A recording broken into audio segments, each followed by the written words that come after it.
வந்தார். கிருஷ்ணரை பார்த்ததும் அடக்க முடியாத அளவிற்கு கோபம் வந்தாலும் அந்த கோபத்தை மனதிற்குள் அடக்கி வைத்து கொண்ட அஸ்வத்தாமன் கிருஷ்ணரிடம், என் தந்தை என்ன தவறு செய்தார்? வறுமையில் இருந்த தன் குடும்பத்திற்கு செழுமையை தந்த அரசுக்கு நன்றி கடனாக அரசரின் கட்டளைக்கு கீழ்ப்பணிந்து கௌரவர்கள் தரப்பில் போர் புரிந்தார்.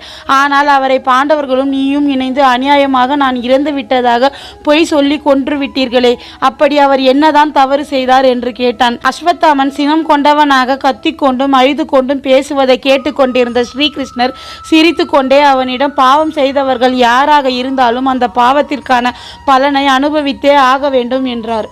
நீ என்ன உளறுகிறாய் கண்ணா? என் தந்தை என்ன பாவம் செய்தார் என்று கேட்டான் அஸ்வத்தாமன். உன் தந்தை சாஸ்திரங்கள் அத்தனையும் கற்றவர், ஆனால் ஏழை. அவரை பீஷ்மர் பாண்டவர்களுக்கும் கௌரவர்களுக்கும் குருவாக நியமித்த பிறகுதான் அவரின் வாழ்க்கை செழுமையானது. அந்த நிலையில் ஏகலைவன் என்ற வேடுவர் இனத்தைச் சேர்ந்த சிறுவன் உன் தந்தையை சந்தித்து தனக்கும் வில்வித்தையை